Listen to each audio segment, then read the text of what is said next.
Hello, welcome. So in this series, we've been building a 16-bit computer from scratch. And in this video, I would like to talk about the new instruction set architecture, which you're looking at right now. So the previous instruction set architecture was fairly good, but there was a few issues with it. Nothing too major, so we could have stuck with it. And in fact, I stuck with it quite a long time after I found this instruction set encoding. So it's a little bit different if you know what the previous one looked like, but this one doesn't cheat. It has exactly 32 instructions and exactly 32 opcodes for those instructions. So I managed to get all of that to fit, and I do have an extra bit. You'll probably see in bit 7 there's a gap on some of the instructions that indicates that bit is unused. So that could be reserved for the future if we need it. I'm hoping not, but we'll see. So yeah, let's get right on to it. I'm going to record this video a little bit differently than I have in the past, in that I'm just going to talk over a video that's playing. And as such, I'm not really able to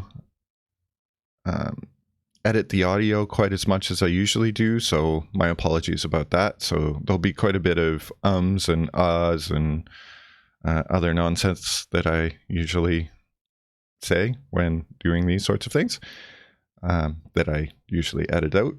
There was an but anyway, so sorry, I shouldn't point that out, otherwise it'll get annoying. So here what I'm doing is I'm transferring the existing instruction set decoder circuit to the new formats. And you see it gets quite a bit simpler. So there's only a 2-bit fumped code instead of a 3-bit fumped code with just 2 exceptions. So it makes it a little bit easier. The 2 exceptions are handled by a separate mux. So there's 2 muxes that I've just kind of layered together. So I'm just kind of figuring out how to do that right now. I've overlaid the decoding logic diagram over top of this. I did that when I originally recorded the video, which was probably not great. So in some parts, I'm actually doing stuff underneath it. I probably should have done that in post.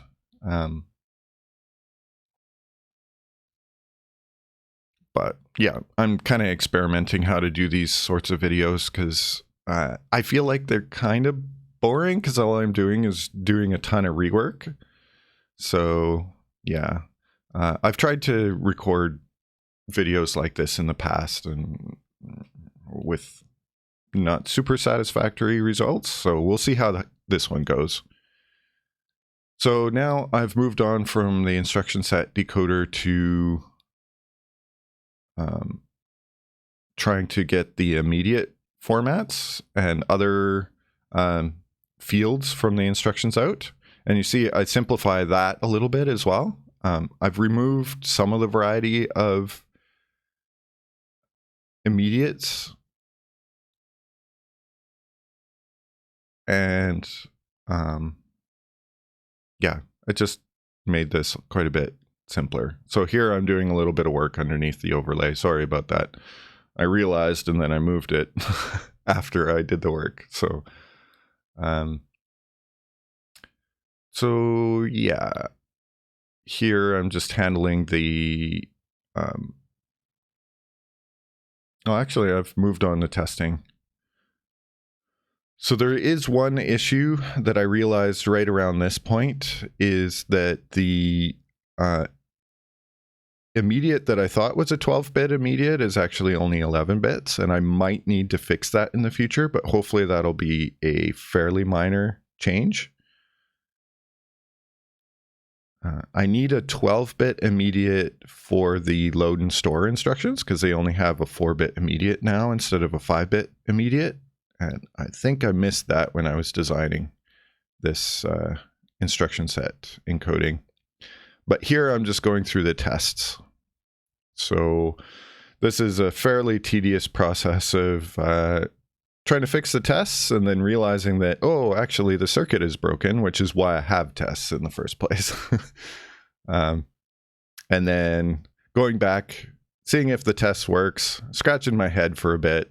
And this time I actually made it pass, so that's awesome. A few of these kind of stumped me for a while, until I realized the problem was actually in the circuit itself. So again, this is why these tests are here, because it really helps make sure that the circuit itself is solid.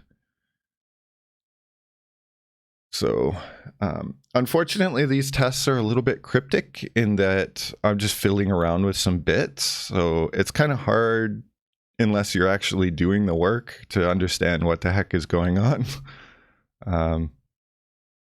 Yeah, these are great. They're really good. I find tests are a little bit better if you can use names for things, and maybe in the future I'll experiment with that, because I believe the test language is has the ability to assign variables, and so you could assign names to various different states. Yeah, it works. It works. So yeah, I think this is the one that I'm kind of struggling with. Oh, yes. And then I discovered that bug where I had the tunnel on the wrong signal, and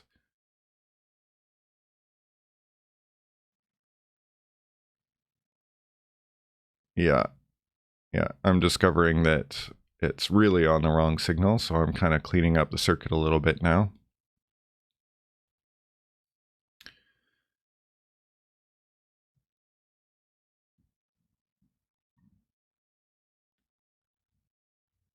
Yeah. So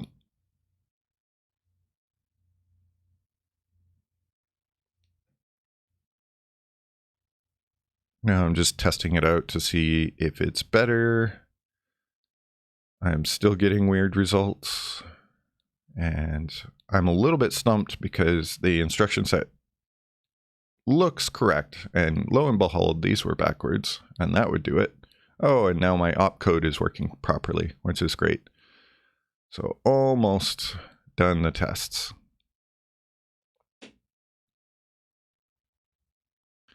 Yeah, now I'm just fixing the fact that some immediates changed size. And now I'm wondering why oh, yes, I need to change all of this stuff in order to get the unit tests to pass.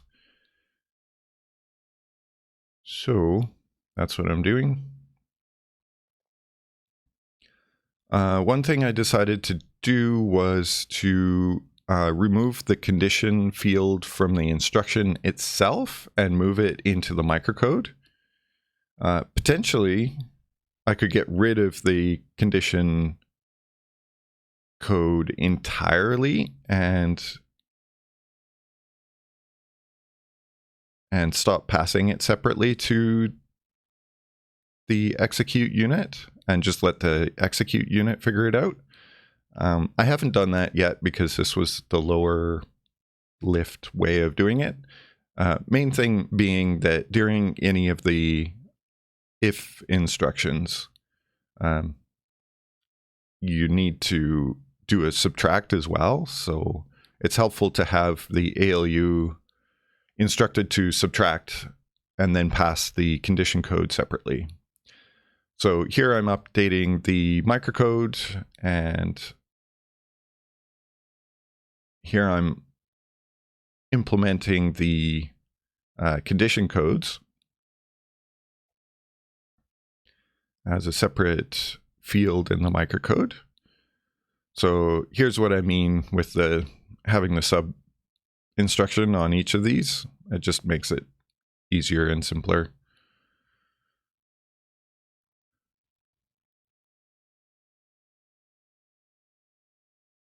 So now I'm just rearranging everything so it's in the same order as the opcodes themselves. I did change the order of the opcodes just because it seemed nicer that way.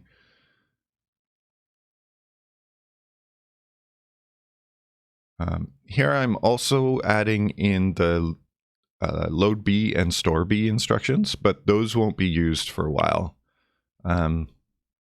until I add the ability to read and write bytes. And in that, I'm also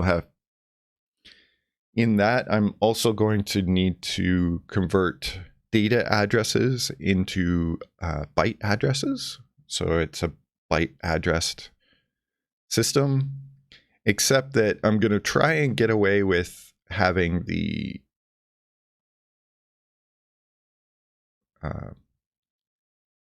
code addresses, the instruction addresses, still words. So it'll be kind of a hybrid word byte addressed machine, and I have no idea if that's going to fly with a compiler. It may not, so that might change in the future. But the nice thing about having the program counter be word addressed is then you get 64K words for your program rather than 64K bytes. And so it's basically 128K bytes or 128K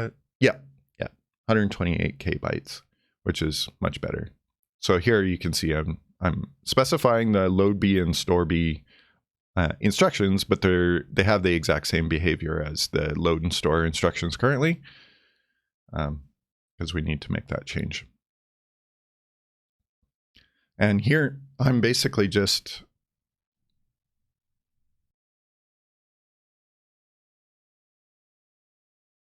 pardon me. Here I'm basically just changing the encodings, all of the bit patterns to match the design, the new design.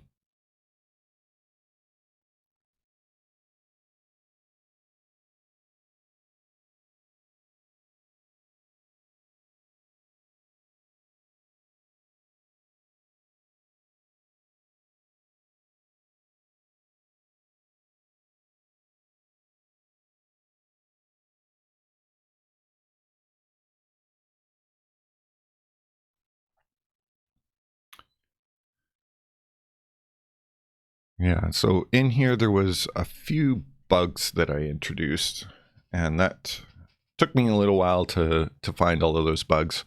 One of them was I had the number of bits wrong on the instructions that didn't take an immediate. That took a little while to find. And now I'm moving these around so that the debug display will show the correct instructions on them. So you'll see in a moment that this circuit gets quite a bit simpler as well. So right now I'm just moving things around, and there's a few that there's a few instructions that I'm adding as well. One nice thing is all of these if instructions end up just being in the original mux here. Oh, and I'm adding in the add C and sub C instructions, which those will be added later as well. Currently, they do the same thing as the existing add and sub instructions, but that will change.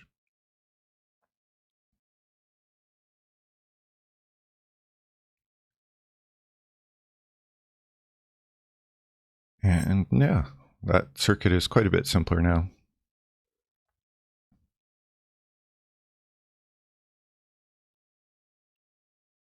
So it appears to work, but when I go to do the tests, then I find some of the bugs in the CPU def.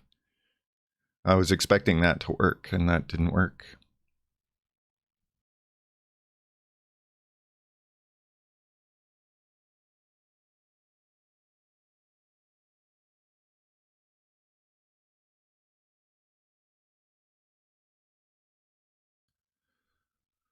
Took me quite a bit of time to figure out exactly what was wrong. I went down a few rabbit trails at first thinking my circuit was wrong. Then I decided to rearrange these into the correct order because maybe that'll make it easier to see the bug. Oh, and here I found the bug. I'm like, oh, wait, there's an extra bit that's unused that I should be specifying on these instructions. Which sometimes custom ASM is quite happy to omit a 15-bit instruction and pretend it's 16 bits and not even tell you, which is a little bit annoying, but I think that's by design because you might actually have a 15-bit instruction set.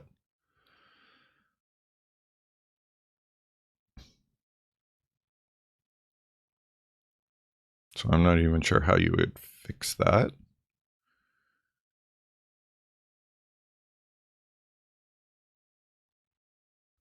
So here I'm just running through each one of the test cases manually and fixing them up. What would be nice is if you could specify an external file for this, and then I could just have a make file, just go through and rebuild all of the tests. That would be amazing. What I was thinking about doing is these dig files are just XML. So I could go through and figure out a script that could do all of these modifications for me. I really should do that now that there's this many test cases because this is a pretty tedious process. I'd like this to be the last time that I do this. So at this point, it's very much worthwhile for me to build a script to do this for me. I think I've done this probably a dozen times now. And at first, it wasn't too bad when there was only like 6 or 7 of these test cases, but yeah.